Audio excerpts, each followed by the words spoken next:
టాలీవుడ్ ఇండస్ట్రీకి చెందిన hot beauty Ananya Nagalla ప్రస్తుతం తన అందాలతో కుర్రకారుని బాగా పిచ్చెక్కించింది. ఈ బ్యూటీ కొన్ని సినిమాలు చేసినప్పటికీ కూడా మంచి అభిమానం సంపాదించుకుంది. అనన్య తెలంగాణకు చెందిన ముద్దుగుమ్మ. ఇక తాను నటించిన సినిమాలలో తన భాషతో తెలుగు ప్రేక్షకులను బాగా ఫిదా చేసింది. ఇక ఈ బ్యూటీ సోషల్ మీడియాలో కూడా బాగా యాక్టివ్ గా కనిపిస్తూ ఉంటుంది. అనన్య మొదటిగా మల్లేశం సినిమాలో నటిగా పరిచయమైంది. ఈ సినిమాలో ప్రియదర్శి హీరోగా నటించగా ఆయనకు భార్య పాత్రల్లో నటించి మంచి గుర్తింపును తెచ్చుకుంది. ఆ తర్వాత స్టార్ హీరో పవన్ కళ్యాణ్ నటించిన వకీల్ సాబ్ సినిమాలో కీలక పాత్రలో చేసింది. ఇండస్ట్రీకి అడుగు పెట్టక ముందు పలు షార్ట్ ఫిల్మ్స్ ను నటించిన అనన్య అక్కడ గుర్తింపు అందుకొని ఇక్కడి వరకు చేరుకుంది. ఇక ప్లే బ్యాక్ అనే సిరీస్ లో నటించి అందులో కూడా మంచి గుర్తింపు అందుకుంది. వకీల్ సాబ్ సినిమా తర్వాత ఈ అమ్ముడు క్రేజ్ పెరగటంతో అందరికీ తన అందాలతో ఒకేసారి షాక్ ఇచ్చింది. స్టార్ హీరోల సినిమాలు నటించడంతో ఆ తర్వాత వరుసగా అవకాశాల కోసం బాగా ప్రయత్నించింది. అంతేకాకుండా గ్లామర్ షో కూడా చేయటానికి వెనకాడలేదు. ఇప్పటి వరకు ఏ తెలుగు హీరోయిన్ చేయని షో అనన్య చేసింది. అయినా కూడా అంతగా అవకాశాలు అందుకోలేకపోయింది. ఇప్పటికీ తను ఏ సినిమాలో నటిస్తుందో అన్న విషయం కూడా తెలియదు. సోషల్ మీడియాలో బాగా యాక్టివ్ గా ఉండటంతో ప్రతిరోజు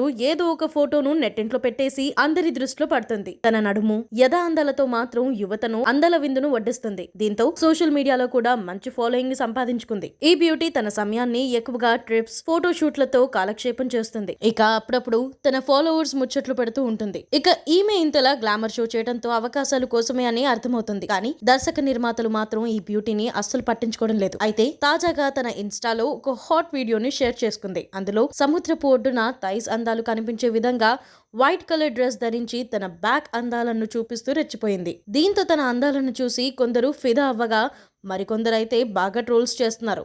ఈ బ్యాక్ చూపించడానికే మీరు ఈ వీడియో తీస్తున్నారా అంటూ ఒకరు కమెంట్ చేయగా, నీ ఓవర్ యాక్టింగ్ ఆపు, చీ నీ బతుకు అని మరొకరు కమెంట్ చేశారు. మరికొందరు త్వరలోనే ఆర్జీవి మిమ్మల్ని కూడా పిలుస్తారు అని కమెంట్ పెట్టారు. ప్రస్తుతం ఈ కమెంట్స్ బాగా వైరల్ అవుతున్నాయి.